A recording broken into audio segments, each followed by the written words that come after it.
Okay, good morning, everybody. As we go to the Chitat of today, we are holding in the Parshas Yiseitze. We are holding on chapter.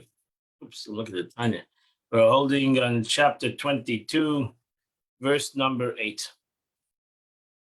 Yisivna Bayis Chodosh. The pasuk says, if you build a new house, Vasisa Michael Agagecha, you shall make a guardrail around your roof. So you shall not cause blood to be spilled in your house. Because the one who falls shall fall from it. And Rashi says, what's the connection between yesterday and today? If you fulfill the mitzvah of commanding a shlich hakan, sending away the mother bird from her nest, you will eventually build a new house. There are many things that shluch hakan, the mitzvah shluch hakan, has benefit rewards in this world doing this mitzvah. And one of them is that if you need a shidduch, you should do this mitzvah and fulfill the commandment of a Micah around your house. The fulfillment of one command pulls along an opportunity to fulfill another command. One command leads to another. You will then come possessor of a vineyard, a field, and fine clothes. So therefore, the Torah continues to say how many wonderful things that come out from one mitzvah to do another mitzvah to do another mitzvah. Therefore, these verses are connected, one and another. Micah, what's a Micah? A Micah is a guard rail fence surrounding one's roof. Uncle Estrenza is a tikra, like the word tik, a sheath, which protects, that's what's inside it. Ki yipa onefo, the one who falls shall fall, should fall. The meaning of the pasuk is telling us that she says the one who would fall deserves to fall to his death on account of his sins. So the Torah, the yipa onefo, the one who's falling will fall. You don't fall before you fall. So here it says the one who's falling, he's falling already. This, the Torah tells us, number one is that one that's a sinner should never put himself into a dangerous situation. Because if he's walking on a roof that has no rail, he's already putting himself in a dangerous situation. And because of his sins, he should be punished. So the question is, if so, why do I have to worry about it? If God's going to make the sinner to fall, so maybe I shouldn't put a Micah around my roof, and all the sinners will fall. Nevertheless, you should not be the one bringing about his death. Many messengers to God, don't be the messenger. For meritorious things are executed through meritorious people, because you'll be righteous. Nothing negative should come out of your hand, even if somebody deserves punishment that shouldn't be done to your hand. While things that are ill fortune are executed through guilty people. So if you can have a roof without a rooftop without a protection, then the person falls. You are the messenger of negativity. The concept of summon dam be'veisecha is a very interesting law in general. You can learn the Gemara. The summon dam be'veisecha means many things, that you shouldn't have any danger in your house. A wild dog, a wild animal, all these things, a gun laying around your house. All these kind of things can go into the law of Leisasim Damim Bereisecha, do not have dangerous things in your house. Verse number 9, do not sow your vineyard together in a mixed variety of species. That's kilayim. Kilayim means you're not allowed to what do they call today? Mix to mix fruits, create a new fruit. Unless you increase even the seed that you have sown.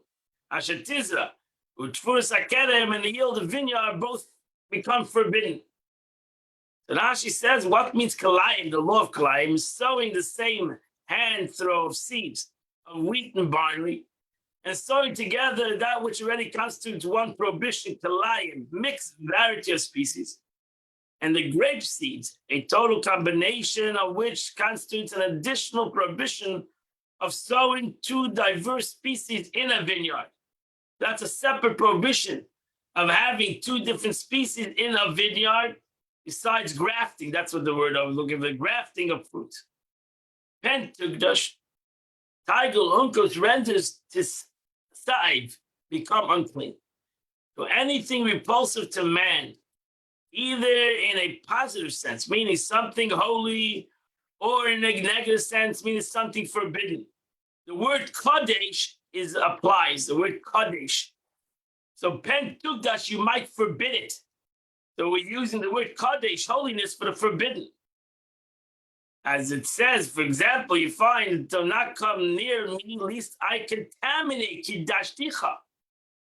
According to Rashi and Shavuos in page 18, or according to Rabbi Yosef Cairo, least I become contaminated by you.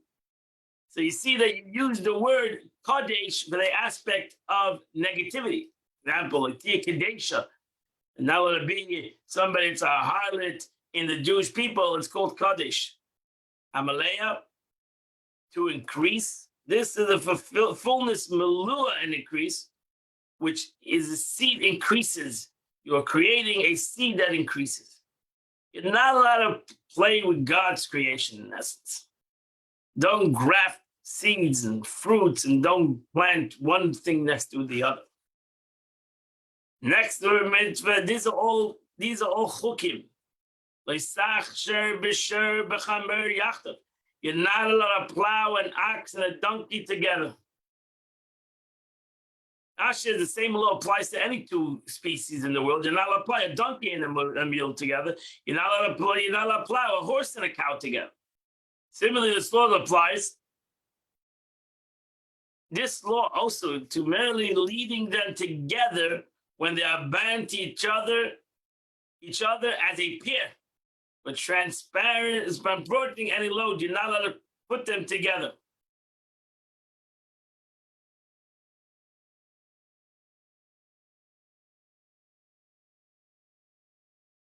Isn't this how all food is made together? Now, we're not talking about mixing food together, flour and water. We're talking about grafting, where they create a whole new fruit. You graft two fruits together, and you come out with a new fruit. That's the whole problem with the estrogens, the whole problem with grafting. The estrog, they wanted to strengthen the estrog, so they grafted it with a lemon. And that is prohibited in the Torah to do that.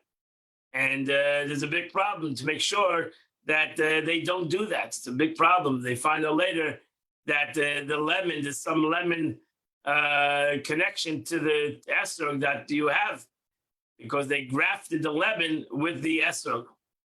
And so you find in many other, so a yid is not allowed to do that.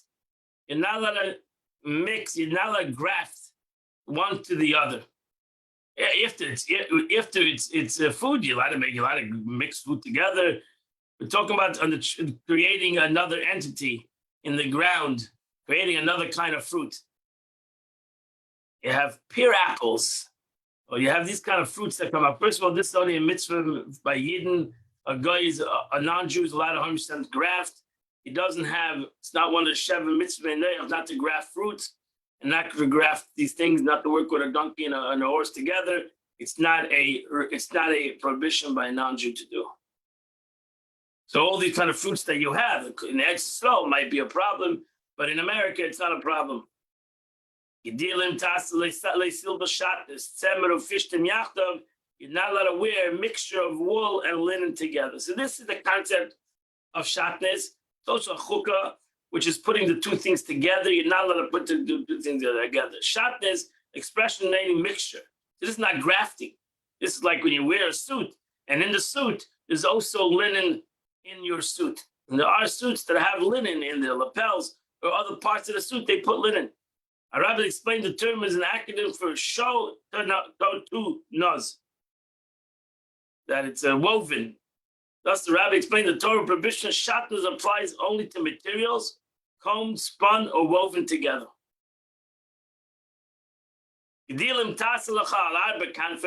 Shall make yourself twisted threads on the four corners of your garment. This is the concept of tzitzis, which you cover yourself. Rashi says, that is, even though kalayim is prohibited, but you're allowed to mix wool and linen together with tzitzis. For this reason, Scripture puts the two commandments tzitzis together, even though tzitzis is part of the Shema.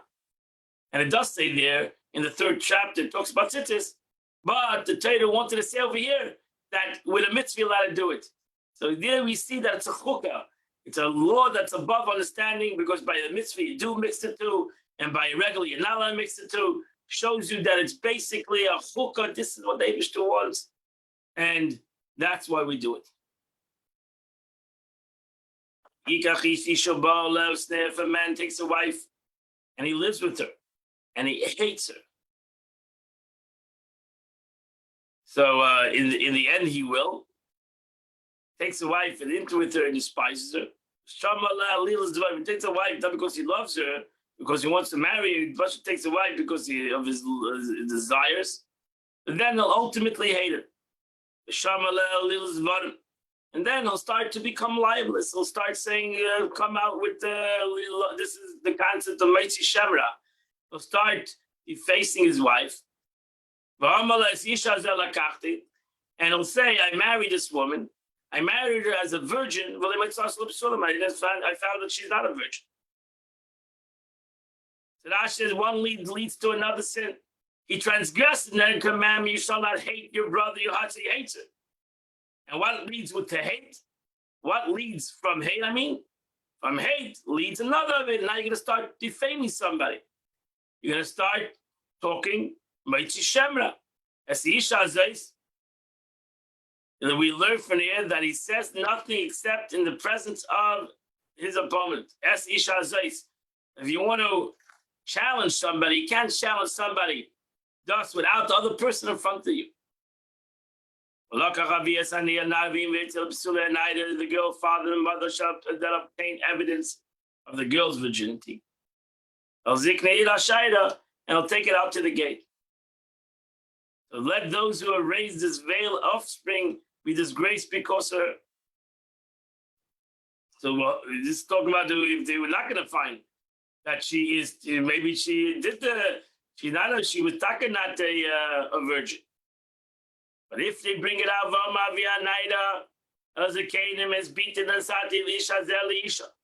I've given my daughter to this man, and he hates her. Why is the father speaking? Father, but not the mother. Teaches that a woman is not permitted to speak in the presence of her husband when others are present. And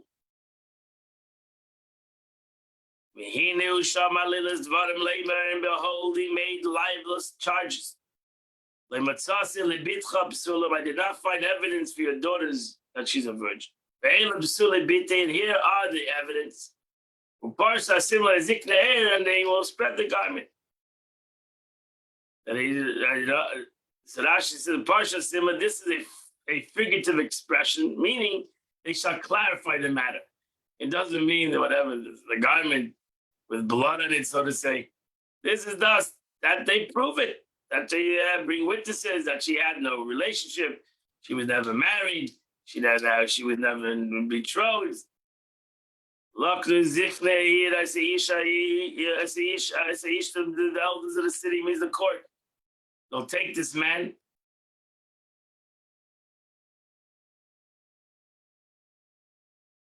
What does that do? I don't know what you mean by life of hell, but okay. The Laknu, so they take the elders of the city, take this man, and they chastise him. What does that mean? Ashi says they give him lashes. He gets 49 lashes for talking lashon for Meitzi Shemra, for bringing out a lie to on a person. They gave him 49 lashes, 39 lashes. And then they give him a fine of 100 shekel of silver. Now, this is talking about a case. This is a very, very, very limited, a very specific kind of case. Which we know that this is talking about a case that the father marries off the daughter. So that's a daughter that got married between 12 and 12 and a half. That's only a naira. This is a very, very narrow case the Torah is talking about. Talk about a case where a father marries off his daughter, and the father has that right when she's a naira. Before, when she's younger, he can't marry her. When she's older, she marries herself. But the father has a right to marry her daughter between 12 and 12 and a half. That's a Torah's right. Today they prohibit such things. But the time in the biblical times, the father had that right. Torah gave the father that right. So right now, the father gave his daughter from between 12 and 12 and a half when she was a naira. He gave it to marriage. And the guy comes and talks negative. That's why over here, all the father is in this story. So he gives, you punish her and he gives it to the father. Because he defamed woman, he defamed this beautiful girl. And now if she wants to be married to him, this is his ultimate punishment, because he said before, she is condemned, he's condemned, that now he cannot divorce her. If he wants to marry her, he cannot divorce this woman, this girl. If this girl wants to be married to him, he's now stuck with her for the rest of his life. But if it's true that they find out that she had in a relationship, she had a relationship before. So again, the next verse is you have to learn the Gemara. The next verse is a very, very particular case. It's not a regular case of a girl that had a relationship before she got married. So Rashi says over here, you learn the Gemara, and we talk about a case where by witness and a warning that she committed adultery after she was betrothed. If a girl has a relationship before she got engaged or betrothed, even Kedusha means betrothed, she got married. So then nothing happened. She had a relationship. She did a sin in the Torah. Both of them did a sin in the Torah by having a relationship before marriage. In Torah law, you're not allowed to have a relationship before you get married. But it's not punishable by death. Over here, we're talking about a specific case. A woman that was married. And in the times in the biblical times, there were two things in marriage. They used to be betrothed, they used to do the marriage, and then they used to do the Nisuim like a year or two later. I mean, they ultimately came together in the same home a year later, whatever.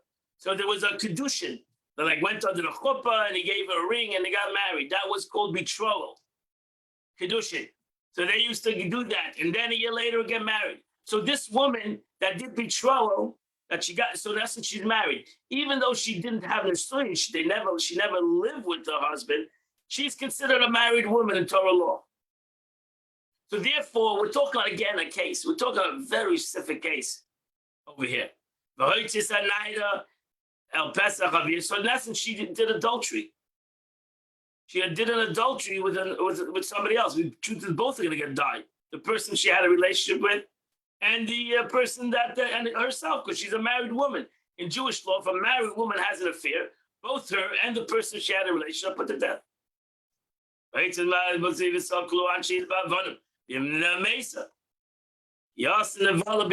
she did a disgraceful thing. She had an affair. Lizna based Avia. She did an adultery even while she was in her father's house, but she was married already. And you shall eradicate evil from amongst you.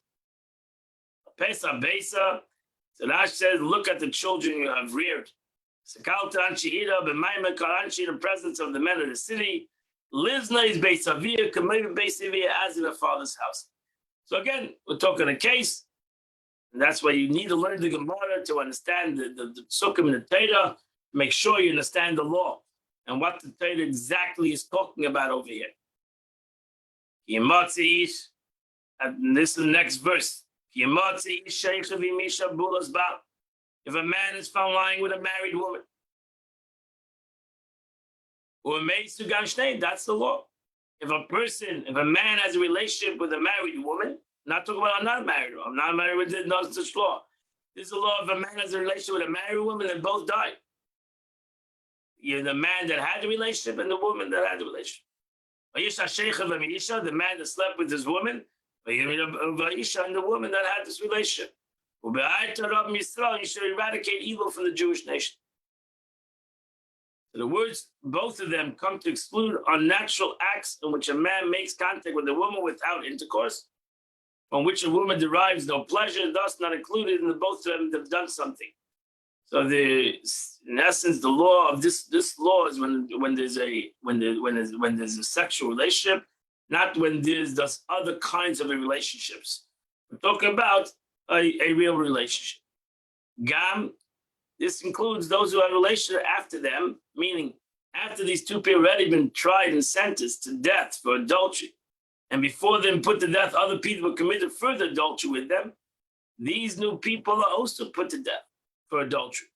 So it doesn't mean that once a woman is an adulterous woman that finished the first one, that she has a relationship in an adulterous way, she is an adulterer. And after that, everybody is free to live with her. No, every person that has a relationship with a married woman, that's called adultery. Another explanation, Gam Shneim, includes the fetus. Let's say she's pregnant. And not wait until she gives birth, but put her to death immediately while she's pregnant. Wow. Whoa. Verse 23, the virgin girl, again, she's still not married. She didn't do Nisuyin, but she's betrothed. Again, because today we do the two things together, Kedushin and Nisuyin. We do the Kedushin, the betrothal, and the marriage at the same day. But again, years ago, they used to do Kedushin, and there's certain places actually today also, in certain Hasidic dynasties, they do that. They do betrothal before, and they do marriage later. It's a Torah concept to betroth, get betrothed earlier. Sometimes they would betroth somebody from the crib. They would betroth two children from their cribs, and then get married many years later. They did this to protect themselves from the goyim that were going and snatching kids, girls. So especially in the Muslim world, they used to go there and grab girls. So they used to say they're married already. So you're taking a married girl. So that's how they protected. The Yidden protected themselves in this situation. They would marry off their children in a younger age. But they didn't get married yet. They didn't ultimately bring them together. So we're talking not of Sula Meirasha Leish. Meirasha means that she's betrothed. And another man goes and finds her, and they have a relationship. So now she might think that she's not married. Therefore, he lay with her. A breach in the wall invites a thief. Had she remained at home, this would not have happened to her. So she went out, and she went to be found by others, and she found Baruch Hashem. And now, you take both of them out to the city. This is called a prohibited relationship. This is a married woman. And if you have an affair with a man and woman, Torah law, you put to death. You are to kill this girl because she is not a rape situation. And you kill the man because he had a relationship with his wife of somebody else. You shall eradicate evil from your midst. But let's say in a field, the man finds this woman. I'm a Rasha that is betrothed. This is rape. He rapes her. And the man who rapes a woman shall be put to death. But to this girl, like Stas said, you're not allowed to do anything to this girl. She was raped, because this is like a man gets up and kills somebody. She was done to her something against her will. So therefore, this person The man is put to death for raping a woman. A woman is not self-asserted, has no sin by being raped. According to the simple meaning, this is an explanation for she was coerced and the man overpowered her. Just like in the case of someone who overpowers another person that kills them, our rabbi have interpreted as follows. This one comes to teach, but instead he learns. That is what that is. It seems at first glance that the case of a murderer in the verse is cited in order to teach us something about the case of a betrothed girl who was raped. Namely, just as a murdered person was overpowered, so the girl is overpowered and coerced. However, with further examination, we learn something new from the case of this girl, which can be applied to a case of a murderer. And that is, just as the case of the girl may save her from sin by killing her assailant, she's allowed, if somebody comes to rape her, she can kill him. So in the case of murder of power, someone who's intent to murder. Anyone is permitted to kill his assailant in order to save the life of the intended victim. So this person might think, why should I kill somebody? Girl might think, he's not killing me, he's only raping me. But the Torah tells us that that is considered like somebody's coming to murder you. And the girl, if she has the capability to kill him, she should kill him. And that teaches us that anybody who comes to hurt somebody else in the aspect of murder, person maybe doesn't want to murder, maybe doesn't have the intent to murder. No, if you see somebody coming with any kind of knife or gun or whatever, and he's coming after somebody else, you should kill him. You shouldn't start to say, but maybe he doesn't want, maybe he does want. How do we know what he wants? Somebody who comes to kill, even though you might say maybe he does want to kill. Just like in this situation of rape. He's not killing her. She will live on. But the Torah tells us that nevertheless, she's allowed to kill him. Because rape is killing somebody. Because he found her in the field and the wood, and this girl screamed self-understood. Amarash, even though she has no proof that she was screaming, it was the middle of the field. Nobody was there to save her.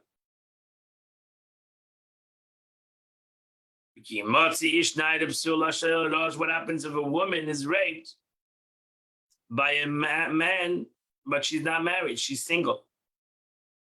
So and she didn't kill him. So he's alive. What do you do to the guy? That's a punishment. He's punished. First of all, he gets 40 lashes, 39 lashes. And then he has to, we're talking about a naida again. He has to pay monetary damages. But if the woman wants to get married, if the woman decides, you know what, I want to marry this guy. So now the truth is, this is not lavdafka slave, but this is lavdafka rape, really. This might be any kind of relationship between a woman and a woman in total law. That's will keep this. The truth is, this law will keep premarital sex in its bay. But any woman that has a relationship with a man before marriage, she can now demand to marry him, and he has to marry her. So he has to marry her, and not only that, but he cannot never get divorced. So that's why the Torah says it's better to wait and get married, because if you don't like each other after marriage, you can get divorced. But if you had a relationship with a girl before marriage, according to Torah law, if she wants to marry her, you have to marry her, and you can never get divorced. I think this will control everybody, man or woman, from having relationships before marriage. That's only if she wants to marry him. If she doesn't want to marry him, then she doesn't have to marry him.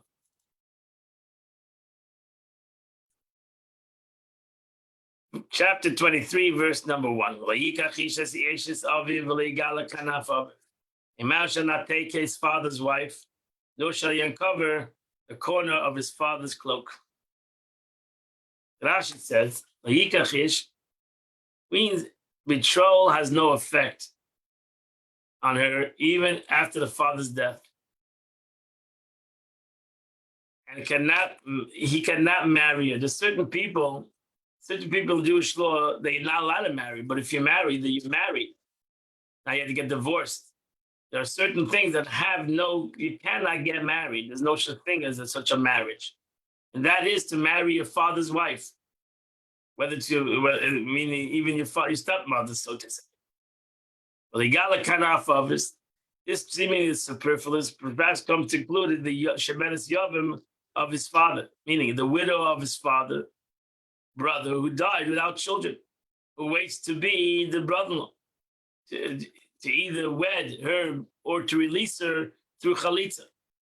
She is thus intended to her father, who is her brother-in-law, but has not already been admonished regarding her in the verse.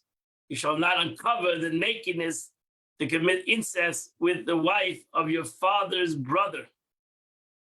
So you might think, however, is even your father's brother, your aunt. However, the prohibition is repeated here to make the transgression liable on account of her for two negative commandments that are put together. A bastard, a mamzer, shall be not enter the assembly of the Lord. This we'll see in a minute. To teach us that a mamzer is only a child from a forbidden union, punished by Kaddish, as the case of a child born of one who takes his father's yavam, takes his father's sister-in-law, he takes his aunt, all the more so, and through marriage, all the more so does it apply to a one born from a forbidden union, punished by death sentence by the court. Like, if God forbid, a person has a relationship with a married woman. So really, the classical case of a mamzer is a person who has a relationship with a married woman, and they have a, God forbid, she gets pregnant, and now the child is a mamzer. Person has a relationship with a non-married woman, they have a child out of wedlock, the child is not a mamzer. It's only through married woman or through a situation like this with Kaddish, where you're cut off from the God if you have a relationship. Like, for example, if you have a relationship with a man who has a relationship with a sister, that's a mamzer. A man who injures his testicles or his members is cut, may not enter the assembly of God. One whose testicles have been injured or crushed. Krush chufa, one whose male organ is cut to the extent that the semen no longer shoots forth continuous flow, but rather drips and trickles, and thus cannot produce children. You're not allowed to get married. And again, there's many laws on this. It's not, don't take the verse as we did potentially that in the Gemara. A bastard is not allowed to either marry into the Jewish people, even to 10th generation. That means a mamzer marries a Jewish girl, a regular Jewish girl, his children are mamzer. Rashi says, he's not allowed to marry a regular Jewish woman. He has to marry a mamzeres. He has to marry somebody like him. They're Jews, but they're mamzerim. That's condemned for life. That mamzer is condemned. That's what the Gemara says. A mamzer is a me'uver sheyach l'saket. Creating a mamzer is something you cannot fix. That's tough. Because it's tough on the child that didn't do anything, that was created through the parents who decided to go and sin and have a relationship with each other while they were married, while one of them was still married. And now you created a mamzer, and now this mamzer is condemned for life. Tragic situation. I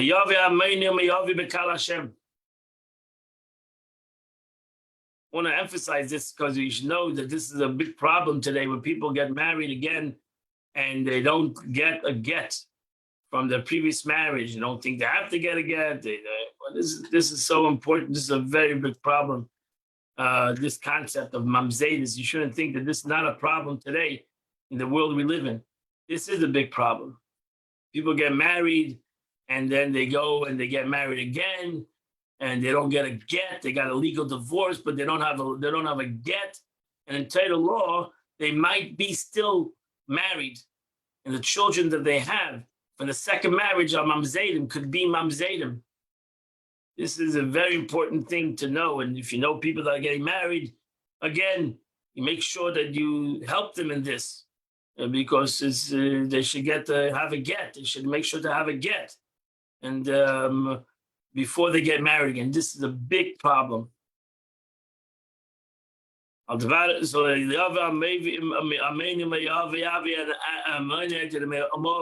Lala come in the Jewish people. In the 10th generation, he's not a married Jewish person. They're not come into the Jewish people ad olam forever. He said, not a married Jewish woman. Because they didn't greet you with bread, with water. In the way, when you went out of Egypt. And they hired Bilam, they hired this guy, Bilam ben Beir, to curse you. Rashi says, what means on the word? Because of the word, the device of Bilam. Then Bilam gave them a device to make you sin. Aderech, in the way when you were exhausted. Bilam means the God, your God didn't come to listen to Bilam. Baruch Hashem. Hashem is a klal of bracha, and the Eibush should transform the curses of Bilam. He transformed them into blessings. Because God, your Lord, loves you. You shall not seek their welfare nor their good. This is very interesting, you should know. Because here you see something interesting, because we know that when it came to the Egyptians, even though the Jews were in slavery 210 years in Egypt, God says you're not allowed to hate an Egyptian. And when it comes to these two nations, God says I hate them, and you should hate them, which is an amazing thing. Also, David says eradicate Amalek, while the Egyptians. So we learn a great thing of not to be a kfu toiv. The very great lesson we learn from this, because the Eibishter says if somebody does something good for you, you should always have gratitude. Even if he shows bad to you later on, you should always show his gratitude. So Mitzrayim was bad to the Jewish people, but not always, and they were very good in the beginning, and the Jewish people prospered in Mitzrayim. And so too other nations of the world that have helped Jews, and ultimately you can go through every nation of the world that has been negative to the Jews, but there were times they were positive to the Jews. So Ammon and Moav was never positive to the Jews from the beginning. Didn't even know the Jews. The Jews are not even bothering even Moav. The Abish said, "Don't even touch Moav," and they nevertheless hired Bilam, to curse you. Then David said, "Look at that! You don't have to show any gratefulness to people that were never grateful to you." And not only they're never grateful, did they show hatred to you from beginning without anything to do with them. So to Amalek. Amalek had nothing to do with the Jews. And the Jews had nothing to do with Amalek. And nevertheless, Amalek decided to come and attack the Jews without any reason. There was no purpose. It was a simple hate. And then David says, you destroy Amalek. When it comes to Mitzrayim, that was great to the Jews for many years. And the Eibush says, don't forget that greatness. Even though a lot of negative happened in Mitzrayim, as we all know, but never forget the positive. It's very important. We always remember the negative, never forget the positive. But when it comes to these nations, you should not seek their welfare and their good all the day, because they had nothing good in them. They showed to have nothing good. Here was a nation coming out of Mitzrayim. They were on their journey. They were in need of others, and you were disgusting to them. Not only were you not helpful to them, you actually went out to curse them and hired ways to destroy them. That's a nation you should not have any kind of a relationship with, because it shows that they are negative from the core. They have no positive in them. But Mitzrayim, even Mitzrayim, has some positive in it, and the proof is that the Jewish people prospered in Mitzrayim. Rashi says, since it says, in the case of the runaway slave, he may reside with you in your midst, one might assume that this one, the Ammonite or the Moabite, is the same. Therefore, scripture tells you, you shall never seek their welfare. Such a powerful teaching, I'm saying. I think it's a very powerful teaching that the Rashi even goes a step further. Even if a slave ran away from the Ammonites and the Moabites, and they come to Eretz Yisrael, get them or get rid of them, throw them out.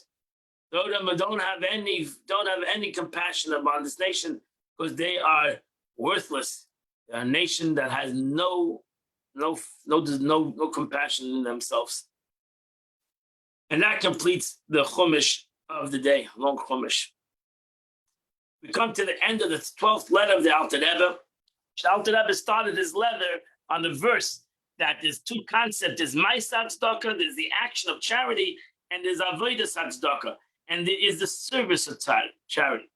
So the Alter Rebbe explained in length that there's a concept of something that comes within nature, and then there is the Avodah, which goes above the nature.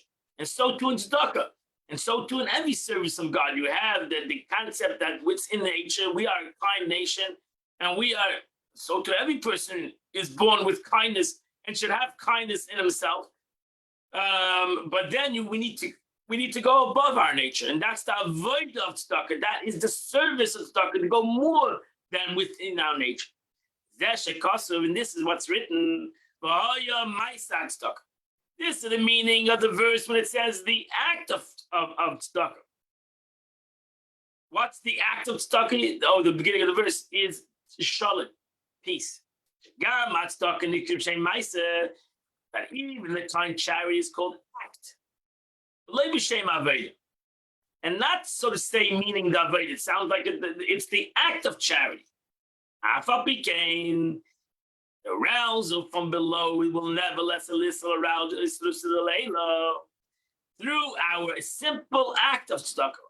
Even our act of tzedakah, not even the avodah of tzedakah, going above oneself, even the simple act, using your nature, living a life that is naturally good, which we are naturally good. We actually naturally have chesed. We want to do kindness, and we do kindness. Brings about the manifestation of an infinite light with a great illumination and intense diffusion. So therefore the Torah says, through the act of charity, we bring peace. We bring the concept of peace to the world. Why? Because through our act of charity, the Eibishter makes peace in contradicting situations. He makes peace about in God's high places. Between Machal, as you mentioned before at the beginning of this letter, between the angel of Machal, which is kindness, and the angel of Gabriel, which is severity. And also in the terrestrial, between the host of this world. But the problem is, in this world, slowly world, there'll be no manifestation of peace. And refinement of the separation of evil from good. When will we be able to see the ultimate refinement of this world? That is until the ultimate time, when evil will cease to exist. So until then, there'll always be evil. That's life. There will always be evil. In a time of exile, there's no true peace. There's always going to be strife. There's always going to be evil. But that doesn't mean that you shouldn't do that within yourself. Thus, because in the world at large there'll always be evil, that doesn't mean that a person should not bring peace within himself. Except in the small world, which is Adam. So the big world, because we are a reflection of the whole world. We have within ourselves, each and every one of us has the 10 manifestations of God. So within us is the whole world. The whole world was created with 10 manifestations of God, which each and every one of us has 10 manifestations of God. So we are a microcosm of the whole world. And that's why saving one person, saving the whole world. Because within every person is the whole world. So now, even though in the world at large, you're going to have a very difficult time to eradicate evil from the world, because the Mashiach will ultimately have to do that. But that doesn't mean you cannot do that within yourself, that I cannot do that within myself. And I can do that.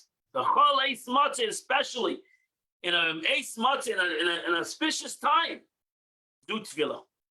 That is in time of prayer. That's when I can eradicate evil. I can separate myself from all evil. I can separate myself from the world and everything around me. That's one of the reasons why a man who wears a talis, he separates himself from the world. He separates himself from everything. He's connected to God. You can do that at the time of David. Mishur Kosev, as it says, B'tzedek echse panecha, with tzedek will I behold your countenance. With tzedek, with charity, I can behold your countenance. I can come connected to you. We call tzedakah tefillah also. Echse panecha. When do I see God? Through righteousness. Problem is, the problem is you have to daven. You have to pray. You have to pray. You have to pray. And once I leave the synagogue, it's very easy for the evil to waken up again. Well, it's added and to mingle with good. When one walks in the darkness of this world. So when one walks in the darkness of the world, now he's intermingled with darkness.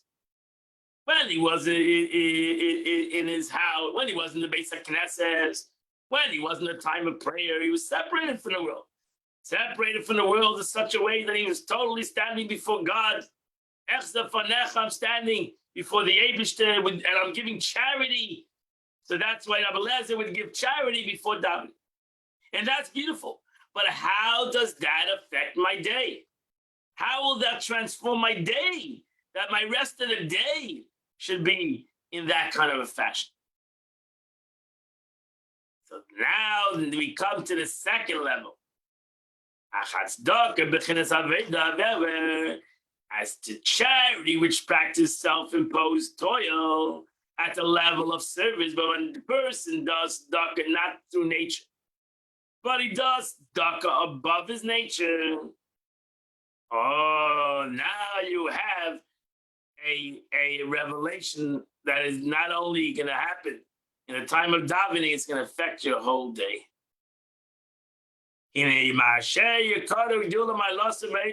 Since it's exceedingly precious and lofty, far more than its tzedakah one practice out of natural inclination. Because he's nullifying his will and the desires of his nature, his body. For the will of God. Now you're on a whole different plane. Now, not only have you separated yourself from evil, you have actually elevated the evil. You have subjugated your evil. By going above yourself, you have subjugated your evil. When you did your nature, you pushed away your evil. That's the concept of going to shul. So I walk into the shul, I'm in a holy building. I left the world. I'm now putting on my talis. I'm going to daven. I'm part of a million. I'm divided for the world. Who cares about the world? But that's until I finish davening. I go back into the world. Because I never, ever changed the evil. When I change myself, So until then, I was doing I have nature. My nature is to love God. My nature is to separate myself from the world. My nature is to be kind. My nature is to give tzedakah. My nature is to daven. But who says my nature is to go more than that? Going more than I'm obligated to do. Going greater than my obligation. Now I have subjugated evil. Now there's a greater diffusion of God in the world. The Zohar says, when a Jew pushes himself aside, when a Jew breaks himself, when a Jew overcomes an obstacle, when a Jew overcomes a challenge, when a Jew transforms himself, when a Jew goes above his nature, there's a diffusion of God in the world, and it's manifest in all worlds. This is what Shlomo HaMelech said, the superiority of light out of darkness. Not that it's a Yisrael, we usually translate the greatness of light over darkness. It's not that. That's the first level, light over darkness. This is the greatness of light from darkness.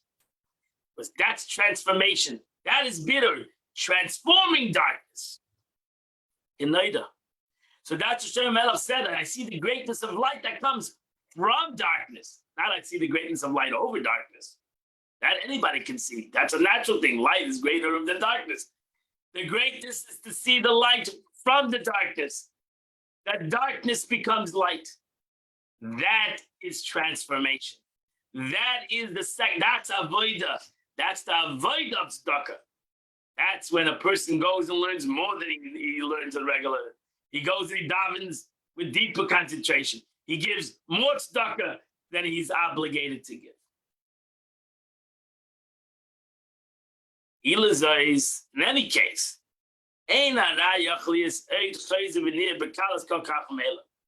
by virtue of this exertion involved in this superior form of tzedakah, the evil can no longer reawaken itself easily by itself. If I give tzedakah before davening more than I'm supposed to, more than I'm obligated to give, I daven more deeper, and I give, I learn.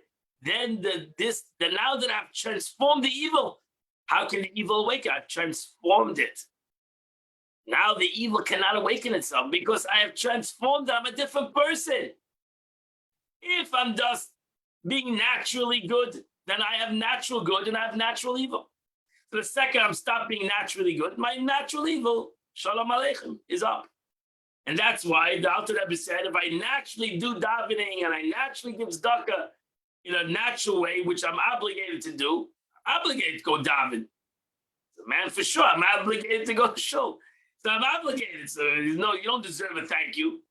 So you're supposed to go daven naturally. But if then naturally, the problem is the second I walk out of shul. Now what happens? I'm done. I did my obligation. But when a person goes more than his obligation, now he has shown that he's becoming something else. He's not doing his obligation. He's becoming a different entity. He's going above his nature. He's transforming his nature. Not only that, he's transforming not only his spiritual nature, he's transforming his physical, his animalistic nature. He's gone above the letter of law. So that's the power of doing something above your capability. Because then evil will not have an easy way to wake up. Unless you're going to say, you know what?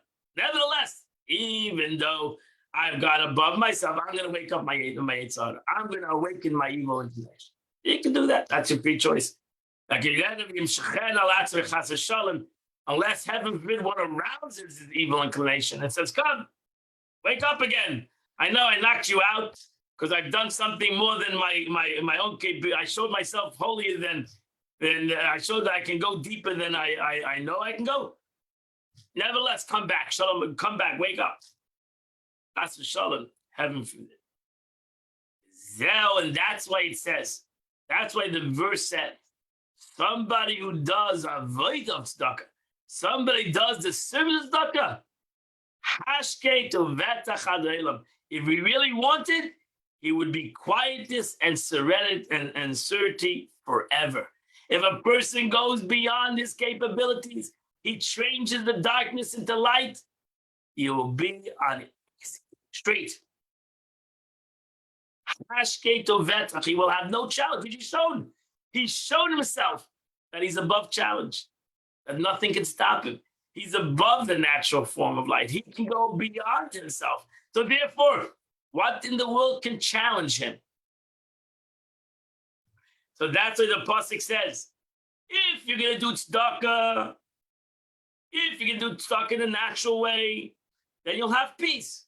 You'll have shalom. They will still bring peace, because it'll bring a light into the world.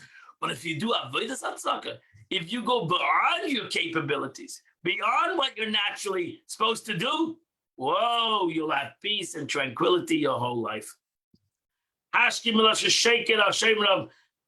quietness, is related to the root of the verb in the phrase he rests on his dregs, meaning that the dregs are completely separate from the wine and sink all the way down.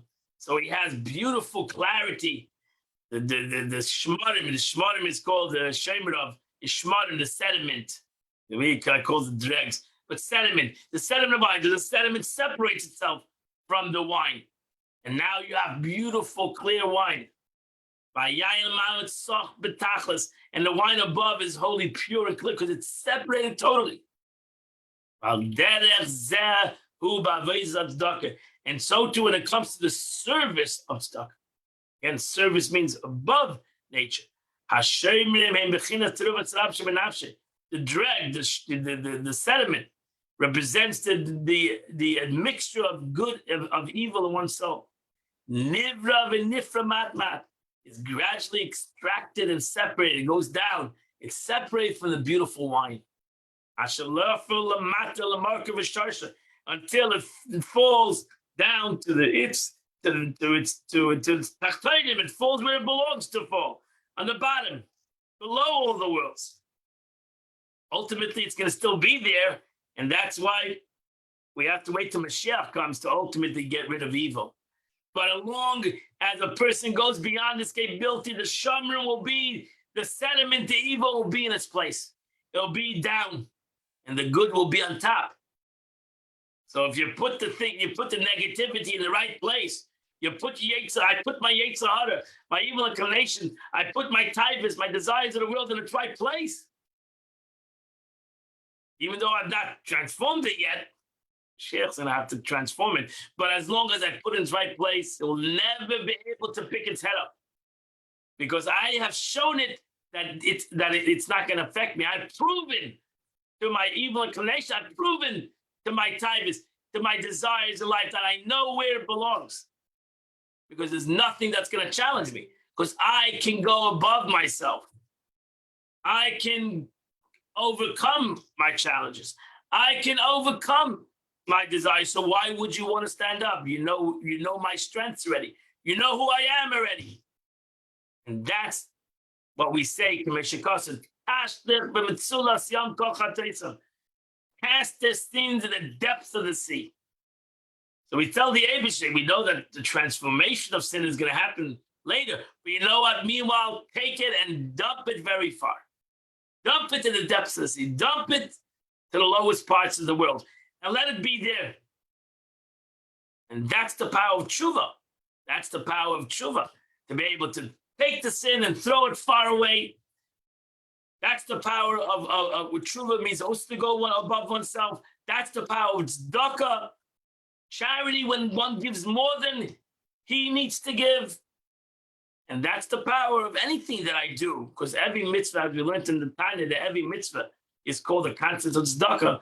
Any mitzvah that I do that's above my capability. I show that I go above my capability. I do it more deeper. I do it with more concentration. I do it with more soul. I do it with more strength, self-understood. Anything that I would do more than what I'm supposed to do will bring about a transformation of self. I'll put my Yetzer Hara and my evil inclination in its right place, and it will never be able to come out again.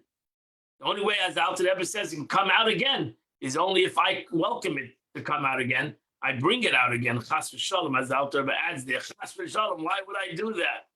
Why would I want to wake it up my Yetzer Hara again if I knocked it out? I gave it a knockout.